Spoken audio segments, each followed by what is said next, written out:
So thank you everybody for joining our workshop today on authentic youth engagement. Today we're going to be exploring the project findings from the Halton Youth Initiative. That was an amazing youth-led project that took place over the last about 5 years in different ways and shapes and forms. And we're going to also examine some authentic youth engagement practices. So thank you everybody for joining and for remaining on mute when you're not speaking, just to help mitigate any like echoing or anything along those lines.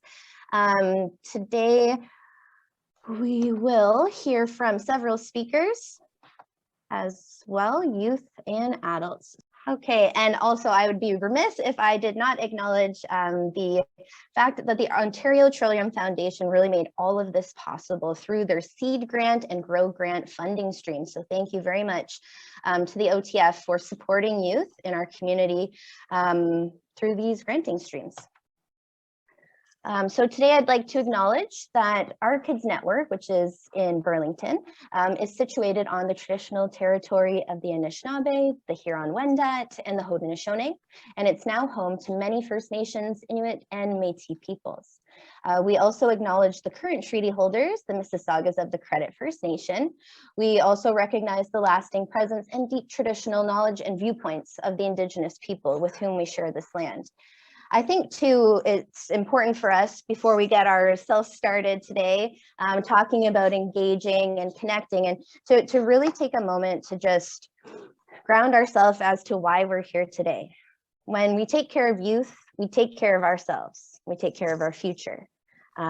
So really thinking about that authenticity stemming from a place of connection. And to connect, it kind of means we have to take a minute to be present and to feel grounded. So just take that moment there to recognize why we're here, who we're doing this for, and that we're all connected together on this web. Okay, so today's agenda, so we'll cover what you found in the abstract. We'll talk a little bit, just a little bit, about the HYI history and the outcomes. What is authentic youth engagement? And we'll spend quite a bit of time actually debriefing on the findings. So that's where we'll hear a little bit from myself as the former project coordinator for the Halton Youth Initiative. We'll hear from youth as well as adults connected to the project on how they interpret these findings and what experiences they have that kind of connect to that. And then absolutely creating that time for conversations and discussions. And then before we finish off at 5:30, we'll talk a little bit about expanding possibilities. So what's next? So quick introduction to today's speakers. I'm so sorry, Habiba, that I didn't have you on that list there. I was a little unsure of if you were coming today. But we have Manya, Dia, Tina, Tanvi, and Ashley. And they are all actually still currently volunteering with us.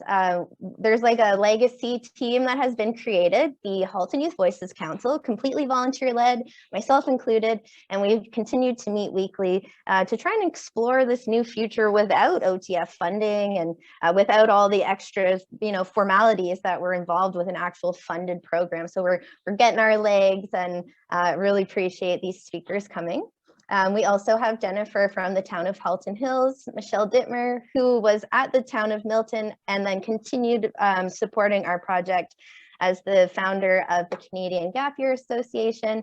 And we have Armin from the Oakville Public Library. Very quickly, the goal of the Halton Youth Initiative was to elevate youth voice and empower volunteers ages 12 to 17 so that they could have a positive impact in their community. So really what this looked like was weekly, bi-weekly, or even monthly meetings where youth and adults came together to explore what's going on in their community, how they might be able to make a positive impact while learning those skills themselves, right? So maybe this was the first time that a 14-year-old had hosted an event. Maybe it's the first time that a 12-year-old had created a Canva post, informing people about a local topic. So really there was a lot of learning within the space on the teams, as well as creating that outer impact. Our goals had three areas of focus. To increase local resources. Oh, sorry, my cat just bit me. Increase awareness of local resources to a youth audience. Increase awareness of topics that matter to youth. So that was very broad. You'll hear in some of the examples that folks bring up about their experiences on HYI. We had a really, really wide variety of interests that people had, whether it was feeling more connected to their neighborhoods, wanting to make an impact on really important social justice movements. Some folks wanted to create better spaces to come together and talk about their mental health. So really it was about empowering young people to bring awareness and take action on things that mattered to them. And then as well, collaborating with community partners to increase positive youth hangout space. So we kind of got really flexible with that one too, where outside of just actually advocating and supporting youth centers and like youth sporting areas in the Halton region, creating positive youth hangout space was also about the environment and feeling welcome to be in the library as a youth group, to be at the Acton Youth Center as our youth group. That was about creating positive youth hangout space. So those collaborations were key to kind of bringing us all together in a safe way. The outcomes that we found were best realized because of the intentional way that we built and supported youth-focused initiatives. So we exceeded our outreach goals. We helped provide safer in-person and virtual spaces to gather, right? No space, be it in person or online, is ever 100% safe, but there are measures that you can take to create safer environments just by the structure and the team agreements that we have. And as well, I like to use the idea of having the ability to have braver spaces where folks feel comfortable to actually share their thoughts on when they are feeling a little uncomfortable or when something has gone wrong or a conflict has happened. And that when you intentionally build these programs with connection and authenticity in mind, you can also maximize the impact on issues that matter to young people. And you can also maximize the impact on the young people who complete these projects. So what does all that mean? That's a lot of kind of words, pretty vague. So we're going to be really pushing this out and trying to understand what that might actually look like realistically in the coming moments. Let's talk a little bit about authentic youth engagement. So I'm actually going to unshare my screen so that folks can have a moment to think about this and maybe throw their own thoughts into the chat bar, or maybe a few brave people would like to even share, like, top of your mind, what do you think authentic youth engagement means? How does it look, feel? The floor is yours, folks. I'll jump in and say what authentic youth engagement is not in my mind, because sometimes it's easier to say what it isn't than what it is. But definitely not tokenism or checking boxes or taking advantage of young people as free labor or advisors without really valuing who they are, what they bring to the table. And so it's genuinely involving young people and letting them lead and letting them be themselves in that space, and making space for them to feel welcome and to encourage them to have a sense of belonging and a sense of contribution. Just to amplify what you're saying as well, it's just finding that way to connect, right? People are people regardless of age. So let's talk about it, and like, let's talk together instead of at one another, or kind of with these very real power structures that are involved when you are an adult in a position of power working with young people, being aware of how that may create certain dynamics, and how do you break those barriers down in a way that is real and truthful and not tokenizing. Thanks, Michelle. We've got some great commentary also in the chat here. Speaking to them as though you really care about them, absolutely. Affirming identities and self-agency. Absolutely. Yeah, I think that's really good too. So I want to explore that just a little bit more. So Tammy, when we're talking about affirming identities, what does that mean to you a little bit more? I'd love to just kind of hear your thoughts. So it's really around everyone comes to, a space with their own identity. And sometimes, people make judgments based on what they physically see. So having these spaces that affirm all identities. So really, focusing on that space when you talk about safe space, although I think people and students self-determine what's a safe space. Feel like they belong, they're seen, they're heard, they see themselves in the space. So all of that. So all identities, because we know that identities are complex and have many intersectionalities. Thank you, Tammy, for expanding on that. We've got Joanna has said, creating and working in spaces of true partnership where adults and youth recognize their skills and values and power that they bring to the table and working together. Exactly, breaking those barriers down and seeing the strengths and the values in each person that's coming to collaborate, regardless of age.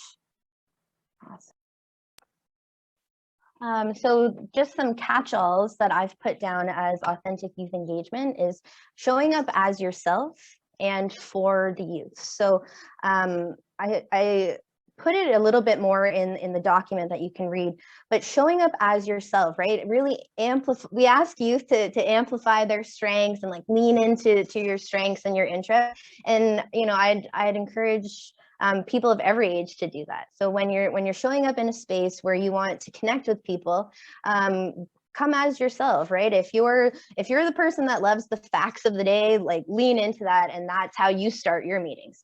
Maybe other people really, really love to talk about shows or their pets. Lean into those strengths, those hobbies. And even in how we do project management, I can see different strengths coming through, right? Whether someone might be really, really engaged in the kind of like documentation of project management, and other people are really engaged in the relationship building part of managing projects. So whatever it is that you as an adult in this example feel that you are talented at or that you have a knack for, be sure to fully charge that up and bring that with you. And then showing up for youth means being present in that actual moment, right? So whether it's putting the phone down, whether it's making eye contact with everybody, saying hi as everyone comes in, and really allowing yourself to be immersed in whatever experience it is that you're working within. That leads me into holding space for youth to be their true selves. So yeah, there's going to be times where we go totally off track, and we need to explore that. We need to let people have their moments to shine without everything being super rigid. Tammy was kind of talking about it already too, about affirming identities. So whether that's just not trying to be as non-judgmental as you can, but unpacking the judgments that you might have. Like it's an ongoing process to really be a healthy person who's engaging with anyone, is constantly trying to take in ways to better connect and remove those biases that we might have. And at the foundation of it all, I find that authentic youth engagement is it's an ongoing commitment. It's that practice of presence. Nobody's perfect. You'll never be fully perfect at it, but if you continue consistently to try and show up as yourself and let others do the same, you'll see that some of that magic starts brewing. Just know that behind every great project is the summary of all of its participants. So this is not a authentic youth engagement model that is unique to the Halton Youth Initiative. In fact, we are the summary of every person that decided to take the time to be with us. So whether it was my cousins in the corner here on the left side, who walked around with me to local restaurants and convenience stores to get recruitment posters up. We've got a picture of Josh and I. Josh was supposed to attend as a speaker today. He was a critical part of our deep learning that we did throughout the project. And he started volunteering with me when he was in grade 10 back in Kitchener. So seeing that transition from, you being a youth to like entering adulthood, and now he's continuing to pass that torch and mentor other young folks is a great feeling. And it's, I think, an outcome. We've got we had a creation of a leaders circle. So, recognizing folks who have really stepped forward to want to make an impact and nurturing that, right? So having the opportunity for leaders from different breakout rooms who were otherwise often very siloed, just because it was different days of the week that they volunteered on, they had an opportunity to come together, share, swap stories, figure out what everyone's kind of griping about, what's going good, and then having that ability to be coached by Siobhan and myself to kind of finesse any of those like kind of weak spots or things that we thought could use improvement. We've got amazing collaboration. So this picture down here was with the North Oakville Youth Development Committee or Council, and that was with so many different community partners helped out with that. It was called the Piece Together Your Neighborhood event. That was actually the first event I went to as well. Ashley's in the picture too. One of our longest term volunteers of the project. So excited to hear from her later today. Paul Shelton on the bottom here, he was from the YMCA of it was Burlington and Brantford. There was like kind of like they expanded their region. Anyways, he was with the YMCA, not of Oakville, the other one. And he is a great example of someone who shows up as his true self, like could always be counted on to come in the way that he loves to dress, right? Bow ties, fashion. And I think that really helped people feel connected to him. Like he was not like a scary adult, right? It was someone who's like, he's being true to himself. And I felt like our volunteers really warmed up to him quite quickly. Creating group norms. So we had an opportunity with the 7 Somebodies to be interviewed by the newspaper, the Tanner, and one of our volunteers wasn't going to make it. Her name was Faith. So we printed out a picture of her, brought it with us to the interview so that she could still be part of the team. And we made a whole to-do about it. We didn't just print it out. We like put it on a piece of cardboard and glued it on. And I think that helped create that team norm of like, we're doing this all together and no one's going to get forgotten in the process. Another idea for that authenticity is the Crafting for a Cause campaign. So I absolutely love crafting. I love making things with beads and jewelry and art. And so that campaign has had a very soft spot in my heart because it was a way for me to connect with volunteers in a way outside of just being like a project coordinator. It was just fellow crafters, and we would meet at parks and craft, or people would get kits dropped off at their house. And of course, the most exciting part, engaging with the community to try and sell our crafts, where I think we did 6 editions of it over the project lifespan. In the top right, we have our farewell picture when Michelle left the our Milton team to join the Aldershot one because she switched job positions. So again, really welcoming people, but also saying goodbye to people too, having that that time to honor everyone who shared together. And then we have Jen and Kona in the bottom right with Amber, who created opportunities for youth to come together and share their leadership advice and create those opportunities to speak in amongst the many things that the town of Halton Hills did to support youth throughout the last few years.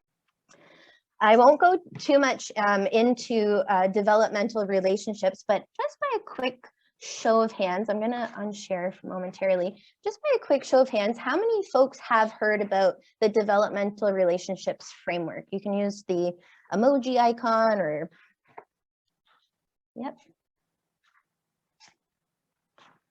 Okay, so that is a framework developed in the United States out of an organization called the Search Institute. And they have done this for, I want to say like 2 decades now, and started out with developmental assets, which are like very like technical components that a child and youth needs internally and externally to, to amplify their likelihood of success in different areas of their life, right? You need to do 30 minutes of reading a week, an hour and a half of physical activity, et cetera, et cetera.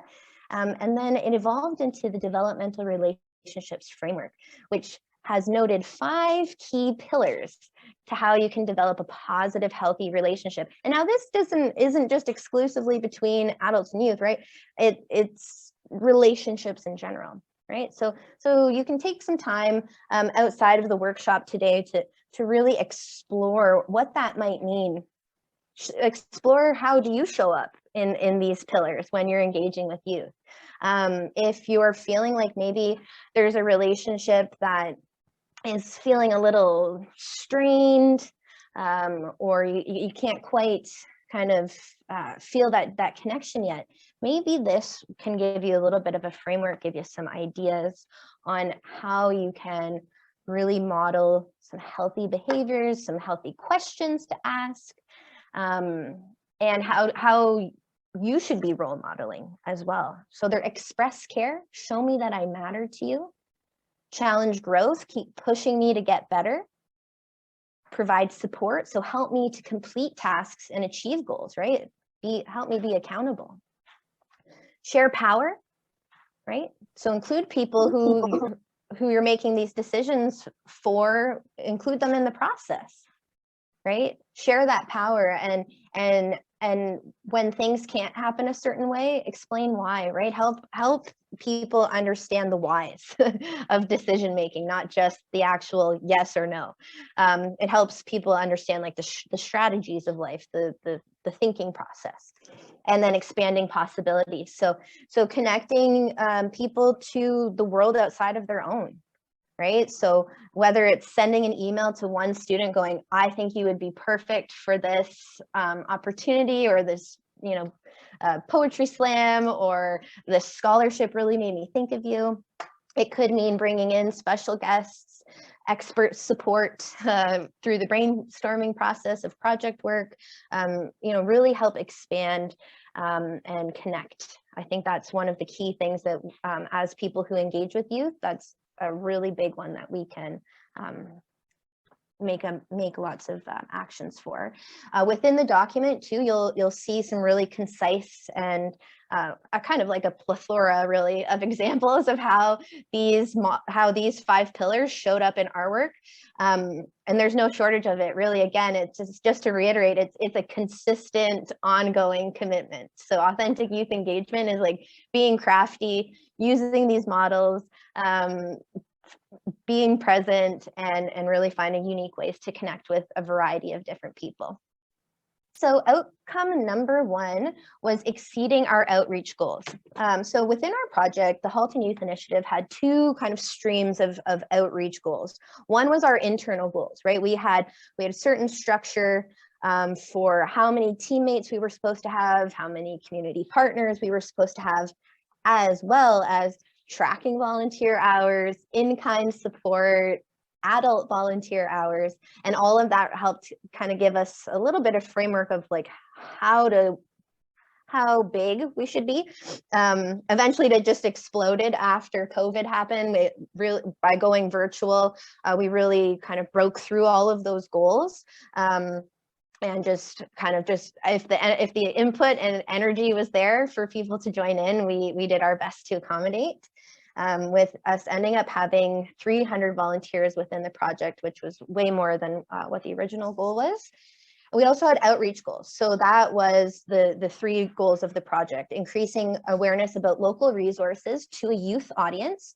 So wanting to share about the HIP info database and what's going on with the towns and the libraries, Positive Space Network, Halton Black Voices, like what's going on within our community that could help a young person connect with the services or community, or just kind of those spaces that they should be showing up to. As well, we wanted to increase the awareness of topics that matter to youth, whether it was mental health or youth voice and leadership, menstruation equity, truth and reconciliation, climate change. We had a lot of things that we cared about and still do throughout the project, as well as collaborating with community partners, again, about creating those positive spaces for youth to come together. So I'll provide two examples and then we'll head to the youth. So one was really having amazing collaborative relationships with our community partners. So the picture on the right there is with the 7 somebodies at our community night out. So that was with the MSB school, our kids network. We had folks from all sorts of community serving organizations. And when we were a brand new project, like we had been meeting for 3 weeks and we were already at our first community event, getting our name out there, chatting with the community, helping out. We even did a quick bounce test to make sure that the bouncy castle behind us was in, good tip-top working order. But really finding those ways to connect in with already existing events and networks helped us navigate our community better, and to really create that sense of wonder, I think, for the youth volunteers who then had a chance to go around and see the other organizations and to connect into something a lot bigger. The other picture that you see on the slide there is, of course, utilizing technology to really get our goals out there. So whether it was on Instagram, our website, YouTube, all of utilizing those platforms properly and effectively really helped kind of make a big splash with whatever it is that we were up to. So without further ado, let's head over to our youth speakers. Hi, I'm Ashley. Tanvi will also be speaking on this, but I'm going to start us off. So as Lily mentioned, the HYI was a 3-year project with the outreach goals of 48 youth community members and 1,500 youth learning or connecting with our project. We ended up engaging with 300 youth volunteers and 5,000 youth learning and connecting with our project, which is a pretty awesome surpass, if I do say so myself.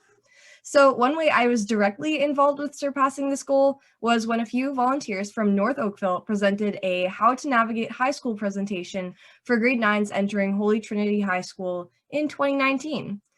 This event was presented to many students, including myself, because I was a student entering grade 9 at the time. I got to ensure that the material we presented made sense to a grade 9 and didn't overwhelm them. We were able to help students and make them aware of the resources available to them in the community, especially the HYI. Youth who learned about this were then able to join the project if they wished, or simply connect through the presentation put on. So we've surpassed our goals by working together to find a way to reach a large audience and yet create a very personal connection with each and every one of them. Whether it's our positive spirit or a promise of volunteer hours, we were able to educate so many people on our initiative that day. And I've got to be honest with you, passing these goals was not at the forefront of my mind all the time during this project.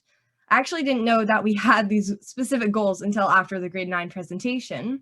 So most of the time we reached our goals by doing our regular work in promoting youth voice and building community relationships. So I guess my point is that you don't have to constantly think about exceeding goals for them to happen. Sometimes it just happens if you focus on what you really want to see in your program. And I'll throw it over to Tanvi. Yeah, and I just want to add on to Ashley is while reaching and hopefully exceeding your goals is really important, that usually will happen naturally if you treat your volunteers, your youth volunteers, as people and not numbers that are part of your goal. I didn't even know we had these goals, and I've been a member since not that long. It's been about 2.5-ish years, but I didn't know that we had these goals, and I found out when we started this workshop. So it's nice to know that I never felt like I was just being used to get that 48 youth volunteer position to get that goal. And instead, I was there actually doing something. And speaking of doing something, I'm going to talk about how we found ways to surpass these goals. So I think the biggest thing that the HYI did was when we separated into our, my time volunteering with the HYI was all like virtual. So at this point, we had split up into different youth committees, which focused on different things. And this ranged from Indigenous Truth and Reconciliation to LGBTQIA+ awareness, climate change education, to just fun events like trivia and games nights. And there was always an event for everyone to participate in, and that helped youth connect with our project. Like my brother, he wanted to join in for the games night, and he did. He came for a book club event that we hosted, and he was in grade 5, and he was able to connect with the projects because that's something that interested him.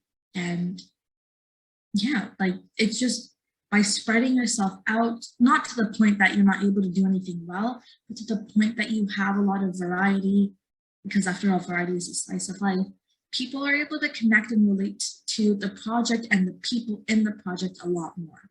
And I think that's just something really important. And I think the HYI did a wonderful job of bringing us all together and bringing the community together as well.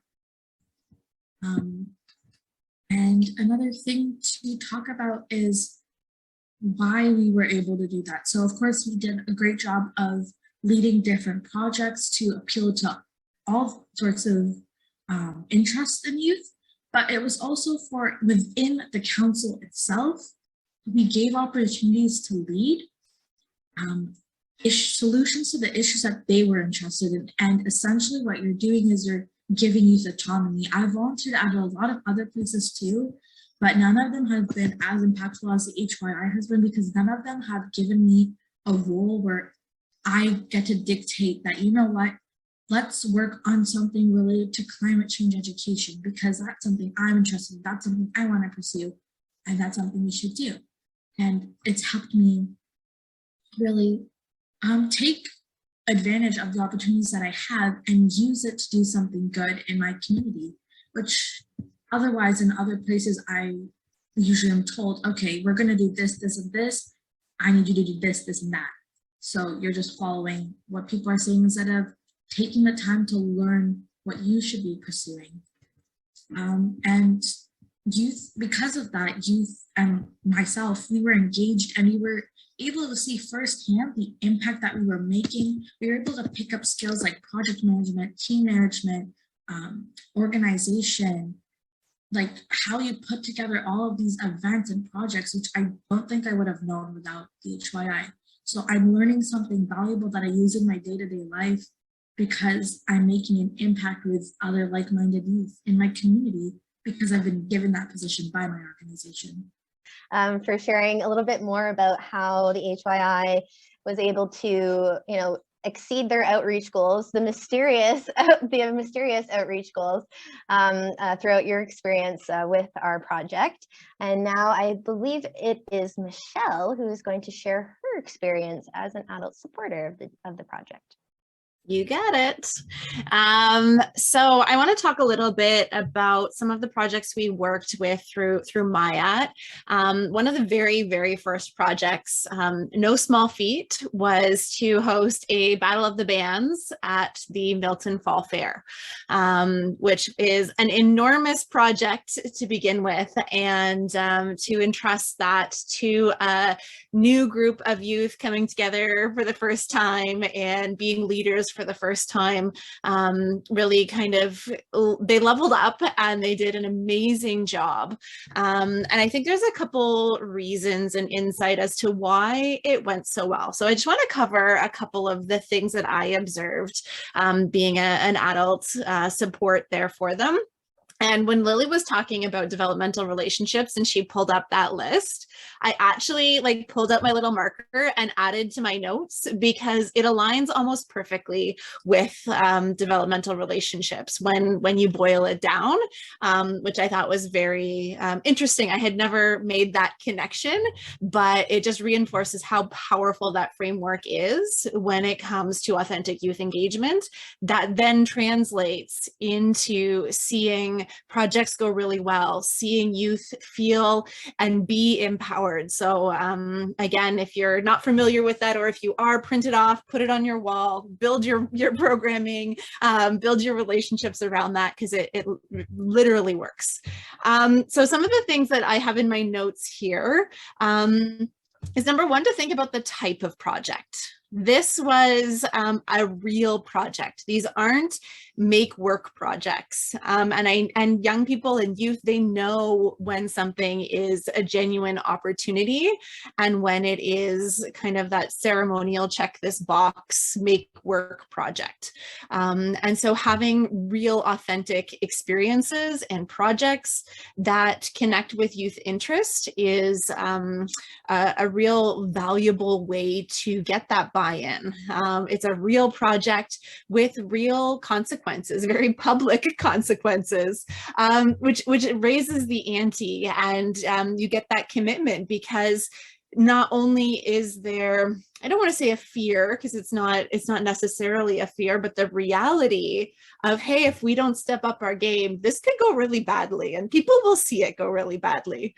And so having that real consequence be there, but on the flip side of that, also having the real public celebration when it does go well, and being recognized very publicly for the work that went in. So to be able to see this project come to fruition and see it get attention from not only the musicians and the judges, but the general attendees at the fair, that feels really, really good. And it's a really good feedback system where it's not just the internal leader giving a ceremonial pat on the back, although we do acknowledge the growth and the work and all of that wonderful stuff from a very authentic place, but it's also the community as a whole embracing and celebrating the successes of those participants. And I think that holds a lot of weight when it comes to having a successful project. So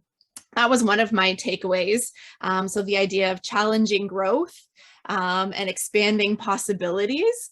I know at the beginning, everybody was kind of like, you want us to what? That's a big deal, including Lily. And we're like, no, you can do this. Let's do this. Let's break it down and figure it out, and we can put it together. So I think that's really good.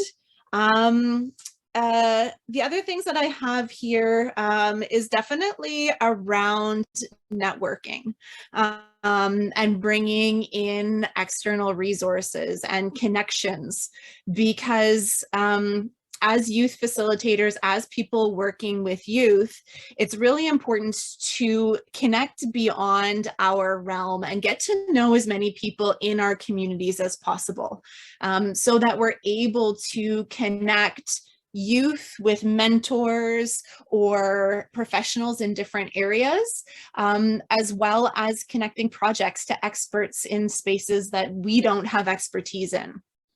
So if you ask me to judge Battle of the Bands, everybody would get an A+, everybody would get a trophy because they're all awesome. But we were able to connect with legit musicians who have judged real, I'm saying real, like our Battle of the Bands wasn't real, but large events. And they volunteered to come and judge at our event. So it shows the young people that we aren't experts in everything, which gives them permission to not be experts in everything and lean into our strengths, but also to expand the way that they're connected to their community, and seeing all of those possibilities and opportunities that are out there. And again, if we want to go back to those developmental relationships and sharing the power, and making sure that these young people are the ones that are out there and making a lot of the decisions. And something that Lily said really resonated with me when she said, explaining the why. If you have to give them a no, explain the why, because it's part of understanding how society works. And so when there is a bureaucratic no, why did that happen? When there is a budgetary no, why is that happening? And then work through that problem solving. How do we make this space look like Stranger Things when we've got a string of twinkly lights? Like using all of these things and helping the youth learn as in community about how the whole world works. If we create a perfect environment where we are blocking out all of those challenges and allowing our leaders to just walk a clear-cut field, that's not the realities of the world, and our youth leaders see through that. So being honest about the challenges and the no's and the problem solving and coming together as a team is something that really stood out for me. And then going back to belonging, recognition, and mutual respect. Lily is an expert facilitator and leader for these young people, and coming from a very authentic place, and showing mutual respect and working through challenges when certain team members were upholding way more than their fair share and other team members weren't stepping up to the plate.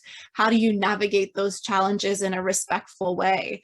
How do we make sure that everybody feels valued and validated, and that we can all work towards the same end goal, and get on board with that? I think is really, really important to be able to have a team that feels that respect so that you can move through your project in a really effective way. And then the last thing that I want to share is don't be afraid to ask people to participate.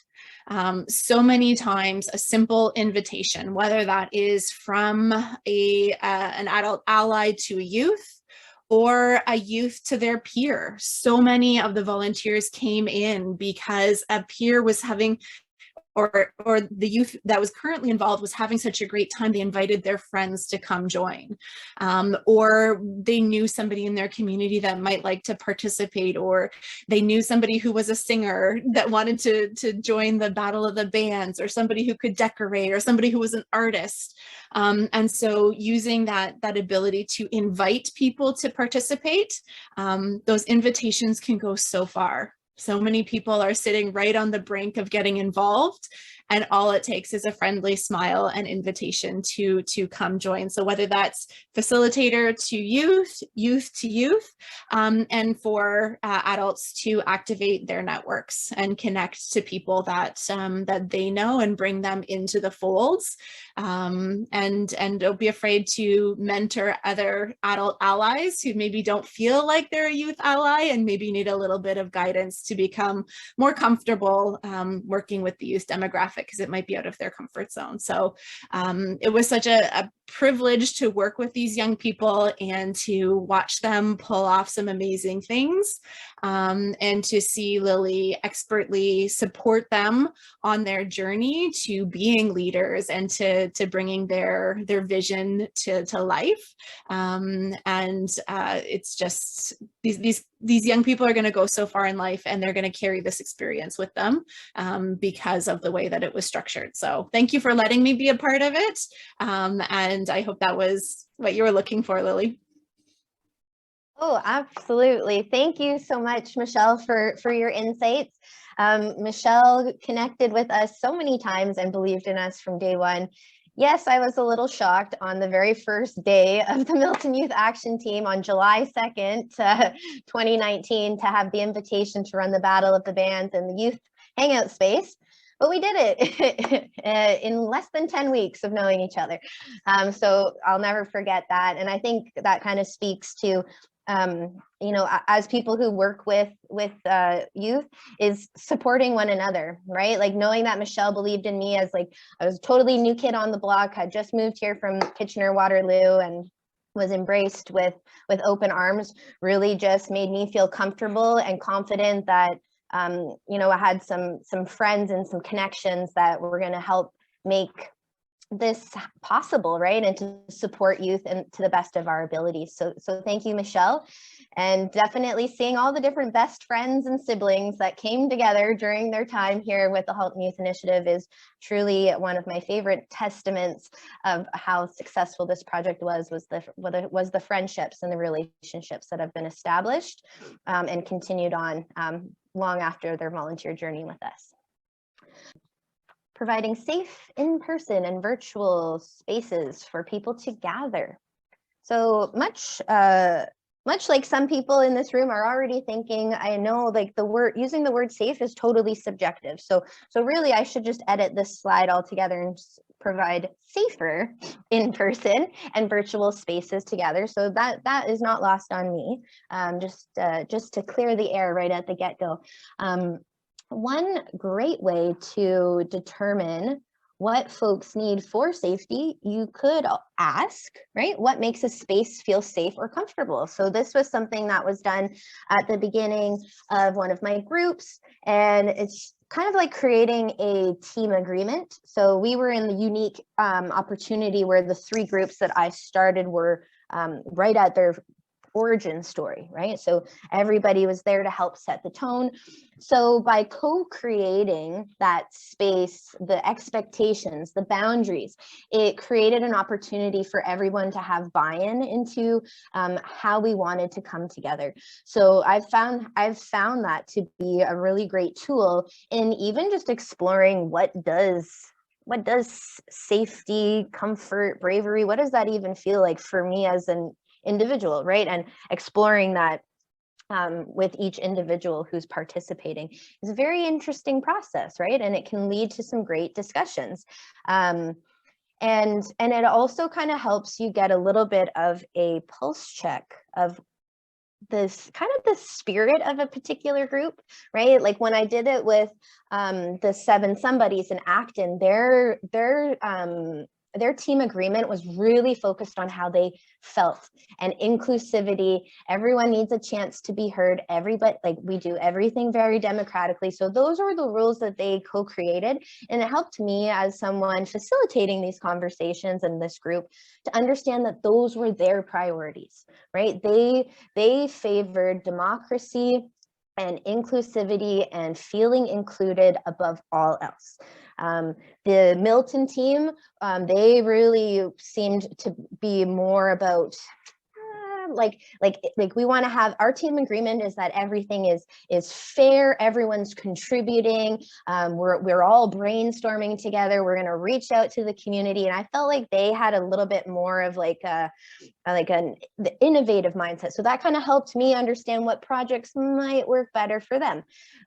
So that was kind of a great way to get a little pulse check, create some team norms, right? That what you can do is create an environment that people are living within, right? And we can role model that. So by acknowledging people's birthdays or acknowledging them every time they come into the room as a facilitator, what that does is I'm putting the intention out there that you matter.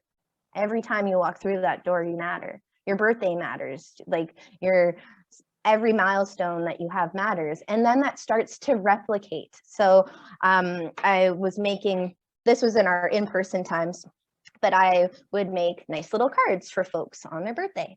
And eventually, when we found out that it was someone's birthday, all of a sudden now the group chat's blowing off, right? Everybody's wanting to celebrate people's birthday, even before I got on top of it to do it first.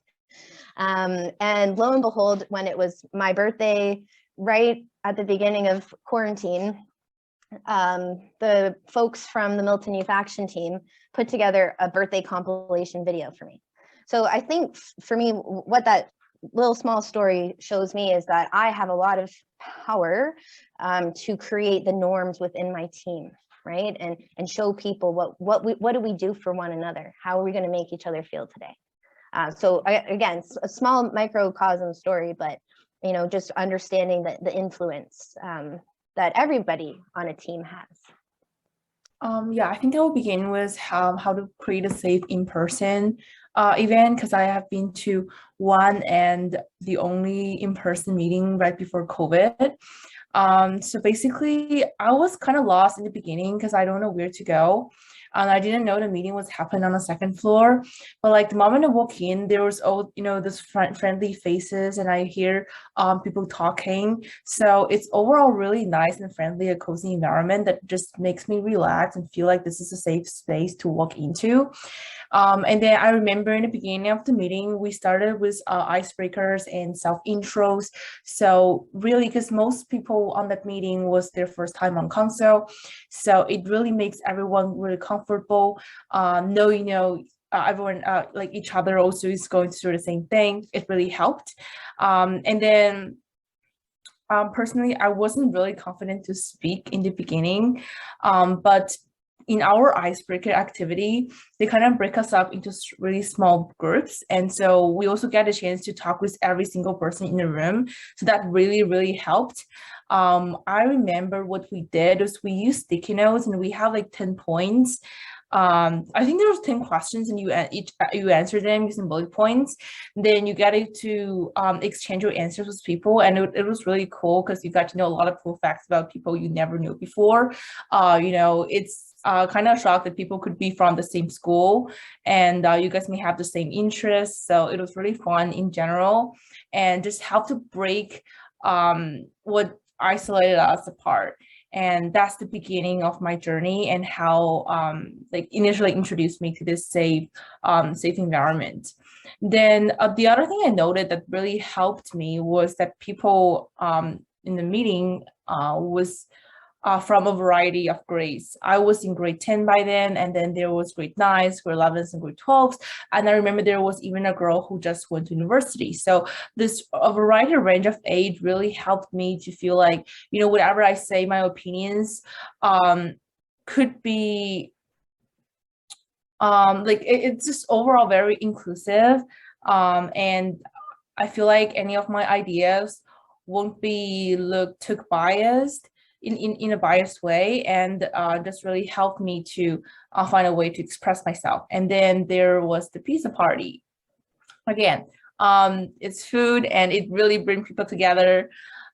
Yeah, so I think that's also one of the strategies that they used to help us create a safer space. So overall, I would say a comfortable setting, of course, with couches instead of coat tables and chairs like in school, does give a sense of community, and also the light in the room, and also the room was not as big. It was quite small, and kind of really brings people together. Also, the small interactive circles really boost people's confidence, and also the variety of participants in terms of their age, school they go to, gender, and races also help with that. Yeah, so that was great hearing Melissa right now. So I first joined HYI in February of last year. So that was during the virtual times. We're still virtual, but first of all, before I started going to the actual meetings, I was well prepped by the adult allies before, and I they made me feel safe to ask any questions through email, and it was really helpful to actually understand what I was doing just before I go into the meeting. Especially Lily was really helpful in explaining to me what I was supposed to do. And yeah, it was pretty good. And when I joined the team, it was virtual, but I never really got the feeling of being in my house, at my house, in my room. I felt like I was with everyone, so kind of like in person, since the team spirit was always there during our meetings, since the team leads were working on making sure that our attendees participated, and they were really organized about what we were supposed to do at each meeting. Discussions were also encouraged, but they were never forced out of each of us. And the team leads were also very accepting of everyone's opinions, like Melissa said, and they never shut out any suggestions that the team had to offer, and they listened to it, provided some feedback if they needed to, and I think that really helped us to open up more, and it definitely helped me, and it was really a sense of encouragement to continue supporting the team and working at HYI.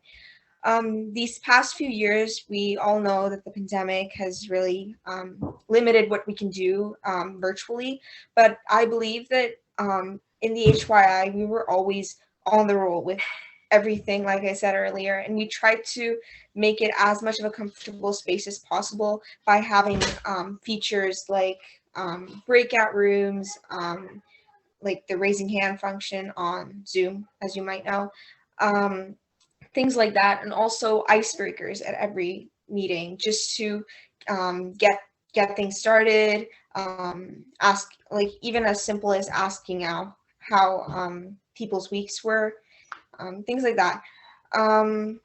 Another thing that I feel like was really important in helping me open up was the amount of support that everyone gave me, including the adult allies, the team leads, and all the members.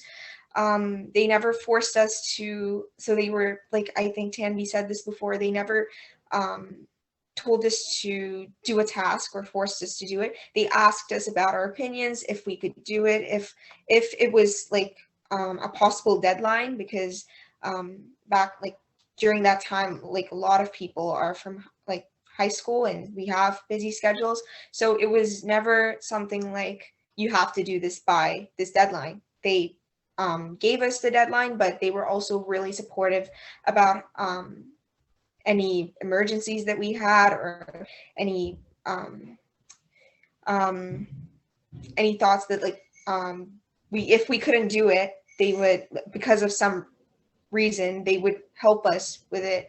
Or if we had any questions, they were never ignorant about it. They always responded as soon as possible. Which I like, all these things, just like Melissa said, were really important. And they encouraged us, like I said earlier. And the HYI was actually my very first volunteering experience, and it was an amazing start to my journey helping my community. And it taught me a lot of skills, which is really one of the reasons why I'm continuing in the Halton Youth Voices Council. And yeah, sorry, that was a bit messed up, but yeah, it was an amazing experience. Thank you to everyone. Thank you so much, Melissa and Dia, for sharing your thoughts on, how we can come together safely and inclusively when we're in person and when we're online. It was definitely a challenge that I was so proud to see so many people take on with really brave hearts and just these natural instincts to still connect with each other as we made that transition into virtual, and then stayed that way, right? So then we did 2 years of connecting via Zoom. So thank you both for sharing your insights, really much appreciated. Again, thanks for having me, and I'm excited to kind of share some of our experiences that we were involved with the Halton Youth Initiative, and specifically around a space, both virtual and in person. So as Lily had shared, that the Seven Somebodies were a very active group that was involved in Acton, and they haven't been able to come over to our new space formally yet, but we're able. Our new space is kind of the orange, the fun orange picture on the slide. But again, it was great to have the group be there in person, share the space with our drop-in programming, and really allow them to provide direct feedback to staff, to the programs, and the community. I mean, some of the activities they did, such as the crafting for a cause and different things like that, really impacted the community. And I think really providing a safe, youth-friendly space for them to connect and brainstorm and really work together. I mean, that's the core of what we do, but I think was really obtained during their time with us physically in the youth centers. So the pictures you're looking at right now, the orange one is our Acton Youth Center. And the other one is our Georgetown Youth Center, and we have a gym, and we're pretty excited about our gym because gyms are hard to come by. So we always get pretty excited about that. Then I kind of wanted to flip into the pandemic and what that looked like for safe places for us. So obviously we had to shift into virtual as everybody did. So we were able to be involved in some of the virtual events. So the group partnered with our youth staff to actually run virtual programming, which is on the Jackbox event, which was really well attended and something fun to promote that collaboration of the amazing initiative that Halton Youth Initiative did, and then our regular drop-in programming. So that was one of the fun initiatives we got to help mentor the staff in getting ready to host that virtual event. Because as easy as it may sound, virtual events can be quite difficult to host. So it was a lot of learnings there. Another really great piece was there was youth involved. I think it was the Deep Dive group that helped us seek youth voice during such an isolating time. So youth voice is one of our pillars of our service delivery model that we're really looking at. How do we reach youth? How do we connect with them when we don't have the physical spaces?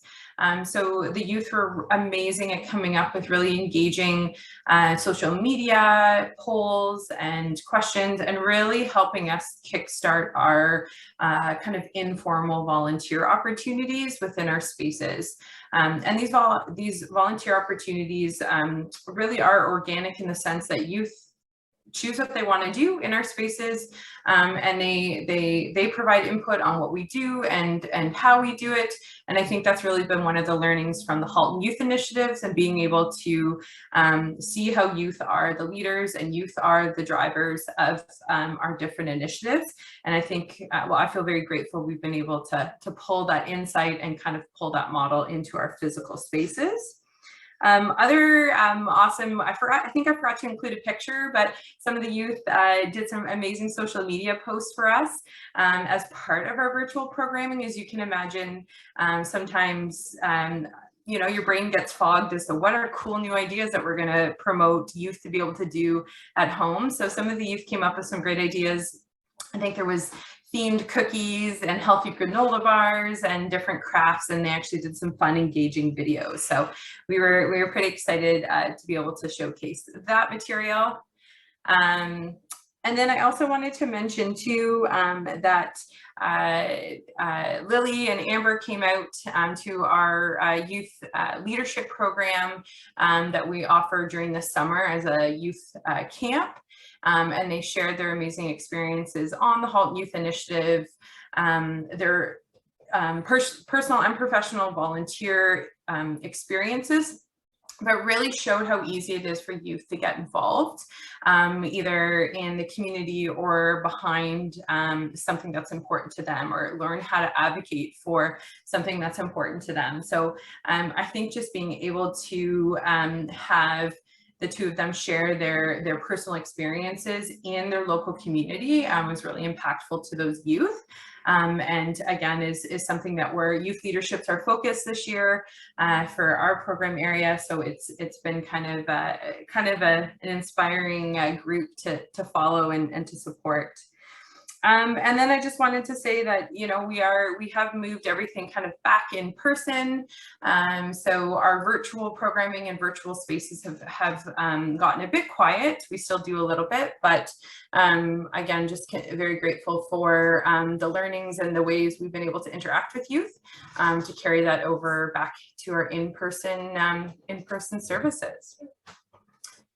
I think that was all for my visuals. You know, whether I struggle showing them, I enjoy having visuals as well. So thanks for listening. Awesome. Thanks, Jennifer. So town of Halton Hills really did help us create those safer spaces by being another landing spot in the community. Like sometimes, like one time the school was was locked. Like there was a whole situation where I couldn't get into the MSB center because someone had taken a key home, and we knew that we could go to the Acton Youth Center and still host our meeting. So we just trucked on down the road and were able to set up at the picnic table. So even having that feeling of like, that's where I can go. And it, like that was a little bit about like safety to me. So let's flip it over to outcome number 3.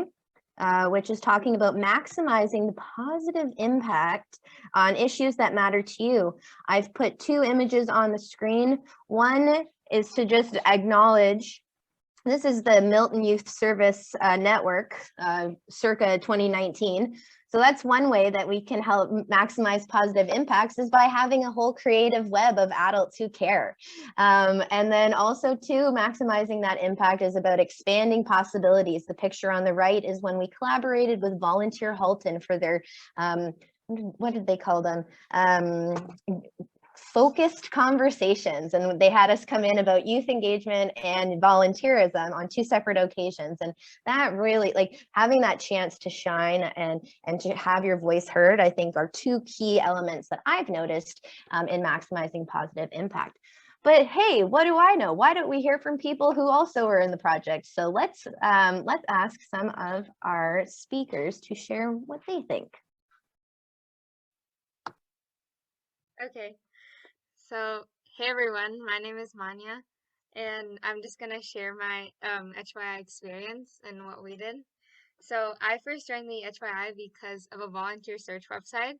I was looking for volunteer hours, and I stumbled upon the Halton Youth Initiative. This was when COVID-19 had just started, and I actually had recently moved to Canada from the US, like in February, and then I searched volunteer hours. For this reason, I was really new to everything here, and I barely had any friends because school closed right when I got here. And I was interested in joining the HYI because I was in need of making connections, and I personally wanted to make a difference in our community with like-minded people. I remember the first thing I did was email Lily and ask her if I could join the team. She was really glad to help out and asked me which team I wanted to join. And something that immediately sparked my interest was how the Community Builders team were working on helping the deaf and hard of hearing community. I was really passionate about fixing the misunderstanding between the hearing and the deaf community, so I joined that team. I remember at my first meeting, the adult lead was Syobin. She was so welcoming and really nice, and then we did an icebreaker. This was great because I got to know everyone better. And then we split into breakout rooms and everyone welcomed me personally. And I remember how organized their meetings were. They had like a daily agenda and action items. And since they were so organized, it made me feel like they actually were really serious about making a positive impact on the community. This made me feel a sense of belonging because we were a like-minded community focused on one goal. Together, we came up with a plan to have a fundraiser for Silent Voice, which is an organization that helps the deaf community in Canada. Before we started the fundraiser, one of the members from the organization personally came to teach us basic American Sign Language. This was like one of my favorite experiences from the HYI because I always wanted to learn ASL. Like that was something in my like list of things to do. And then when I met like a person from the deaf community, that encouraged me even more. And I even continued learning ASL in the summer as a side hobby. And for the fundraiser, we decided to make handmade bracelets and sell them online. This was mostly with the help of Lily because she literally gave us bracelets to make and gave it to us at our homes, dropped it off and everything. And that was really fun as well. And we raised a reasonable amount of money for Silent Voice, and they were really grateful for the donation. And soon after the fundraiser, we moved into the second phase of HYI, where we had new groups and teams. And that's when I had to kind of leave my previous team, which was actually kind of saddening, but I was excited to join new teams. And I joined the service learning team and continued on with that. And that's when I met Lily for the first time. And she was and she actually reached out to me first, asking if I would like to be one of the team leads for the service learning team. And at first I was really nervous, but I said yes because I was really looking for a challenge. And I was glad I took that challenge because being a team lead was really helpful and it made me open up to everyone.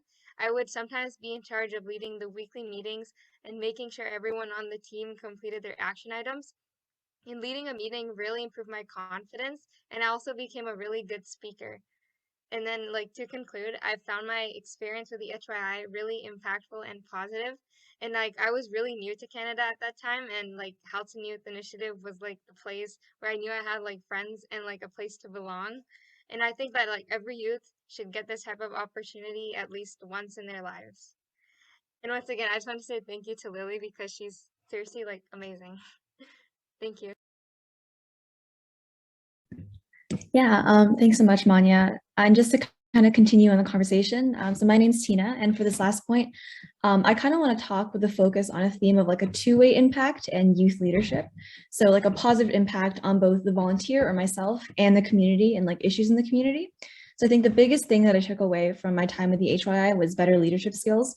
So Siobhan, our coordinator at the time, had asked me and Angel, who's a peer, to be youth leads for the Creative Spaces team, as we had been with the org for a longer amount of time.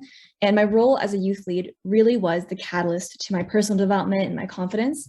So after my time with the HYI, I had so many soft skills that I could use in other environments, you know, beyond this organization. So I want to talk more specifically about our Indigenous Medicines event, which was actually one of the first events that we had hosted as a team, led by myself and Angel. So we had invited Val King to come in and share her experience as an Indigenous knowledge keeper. So she's a holistic counselor and activist who's lived on the Mississaugas of the Credit all her life.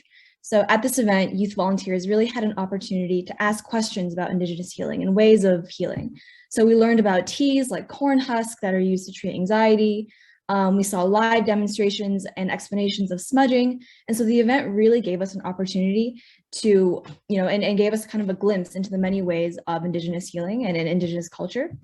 Val and her daughter, Jai, also gave us a really heartfelt talk about what Indigenous medicines mean to them and to truth and reconciliation as a whole.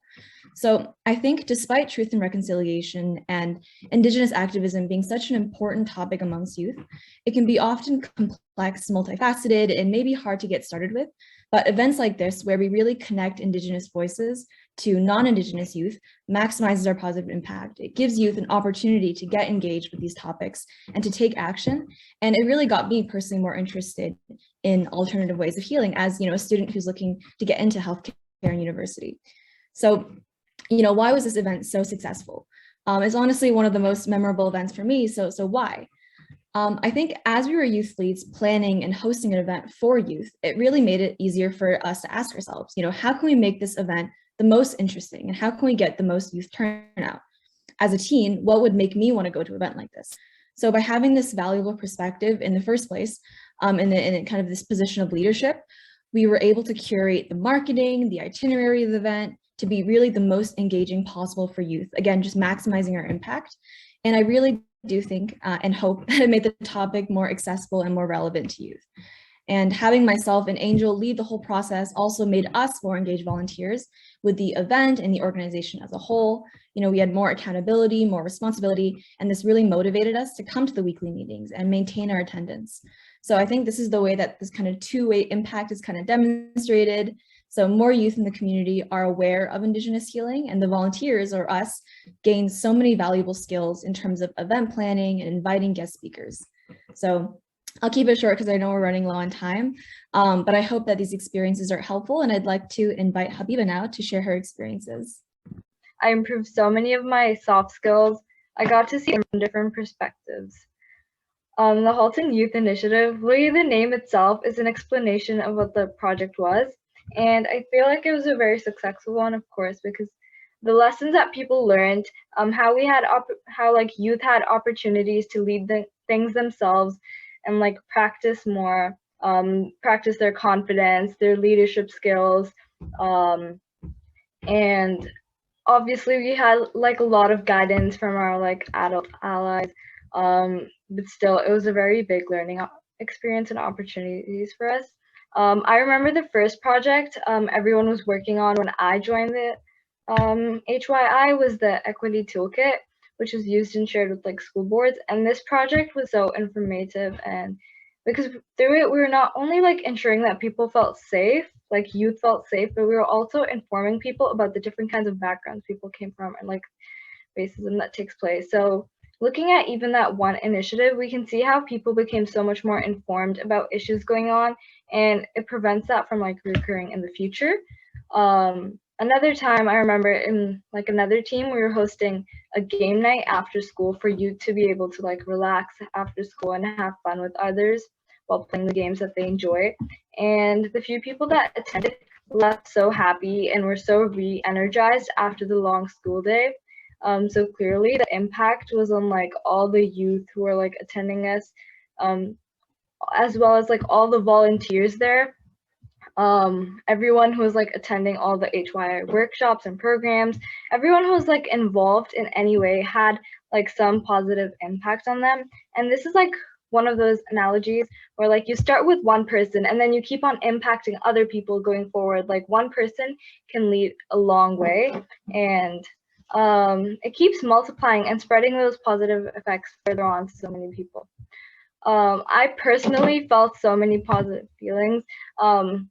Like everyone else, like not everyone, but a lot of people, the HYI was also my first volunteering experience, and I enjoyed it so much.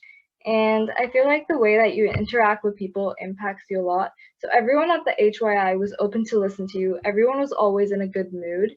And yeah, and then later when I became like a co-lead for one of the teams, I became so much more confident in myself.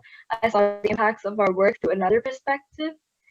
And the positives here were unmeasurable because you don't know how you can change like someone's day with something small. And just like a small comment could like make a big change in their mood.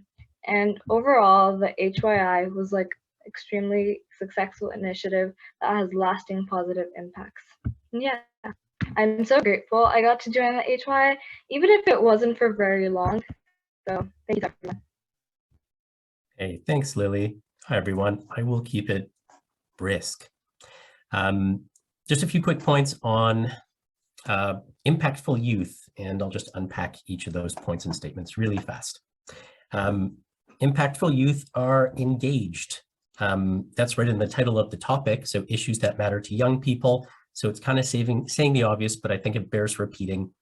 Our job as adult allies isn't to tell young people what they should care about. Well-meaning adult allies, we can make helpful suggestions, give direction, but we shouldn't be forcing things on them. For the projects to have a maximum impact, the issues should be meaningful to youth, issues that resonate with them and inspire them. Impactful youth are informed. What on earth do I mean by that? In 2021, a group of youth involved with HYI wanted to raise awareness around American Sign Language. Manya was just talking about that a second ago. But they felt convicted as a group that before advocating for the deaf, hard of hearing community, they first needed to grow in their knowledge. So they didn't rush out to tell their peers all about how great ASL is. Instead, they took time to immerse themselves in the world of ASL. So at the start of our weekly meetings, a different youth would express something new that they learned in American Sign Language. Another team member would share a video that they found, and so on. Which leads to my next point. Impactful youth are also humble. Youth appreciated, in my experience with HYI, youth really appreciated learning directly from people in the communities that they wished to champion. So I'm a librarian, so I'm grateful for all the rich resources we can quickly and conveniently access. But as we know, reading a wiki article or watching a video, attending a quick lecture doesn't make somebody an expert or an advocate. So with the ASL project, it was really encouraging to see our youth members ask about the possibility of connecting with folks in the deaf community, not simply as an outreach opportunity, but also as a learning opportunity for them. So we spent 6 weeks learning ASL with the good folks at Silent Voice Canada, which is a charity who work with the deaf community and their families in an ASL environment. And during our journey with Silent Voice, we sharpened our ASL skills, had many opportunities to ask questions, learn, laugh together, build relationships, have some of our assumptions challenged, and in the process find a great service opportunity for the youth, which involved raising money for other youth to attend a summer camp put on by Silent Voice. And last point, in fact, impactful teens value the journey. So I appreciated Lily's reflection question in her paper there. How do you measure impact and success? So if our measure of success is tied to things like efficiency, productivity, and reach, we would count much of the work of HYI as quite successful. But if those are the things that really matter, then the best thing to do would be for adult allies to just ride over the ideas of youth and tell them what to do and how to do it. But of course, that's a super limited and unhelpful metric. Like how much money is raised for camp, how many people come out to an event, these things aren't unimportant. And it's amazing to hear about how we surpassed some of our outreach goals and other goals. But investing in youth means taking a long game approach. And when we do that, we see that these activities and projects through HYI, we see them in a more balanced way. We recognize that time spent, for example, learning ASL for 6 weeks and learning about the deaf and hard of hearing community is actually really valuable and is a necessary and important step to becoming effective advocates.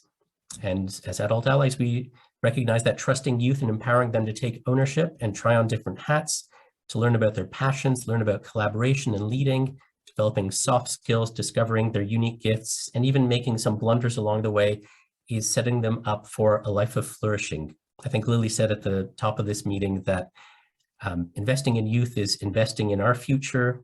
She put it better than that, but something along those lines. And I firmly believe that. So when we see things in that balanced kind of way, suddenly we aren't so crushed when only 5 people engage with a social media post. And that's all I have to say. Be shy. Everyone's in deep thought.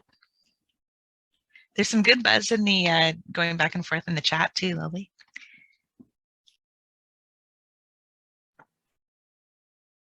Perfect. Perfect. Yes, and you will notice too, we've put some reflection questions within the abstract, so you can kind of process this workshop and just think about what can you do in your daily practices going forward, right? I think for me, the biggest takeaway from this project and the quote unquote successes that we've had have come from the relationships that we have, and from really taking that time to enhance our knowledge of things before speaking on them, whether through the 6 weeks ASL program that Armin was part of. Josh, who wasn't able to speak today, he hosted several deep dive programs so that we could better understand climate justice and Indigenous topics. So those have been 2 of my key pieces. I think coming into this too, like we had no idea what direction the topics were going to take, and they really were driven by the young people themselves and what they were interested in, versus what we, when we switched over to virtual, we really didn't have an agenda around the topics specifically. And I think that's part of the beauty of the authenticity of this project, is that it just kind of bubbled up from things that were happening in the media or things that were happening in the world around us, and what we needed to take a look at. So I really applaud that from an authentic standpoint. We've got a question from Youth Rex for our youth speakers. So what could different organizations do to make youth feel truly heard? So that's over to you, youth speakers. I guess I can kind of kick us off. I think that my first response would be just kind of to really approach, whatever project you're doing with an open mind and kind of with no ideas in a way.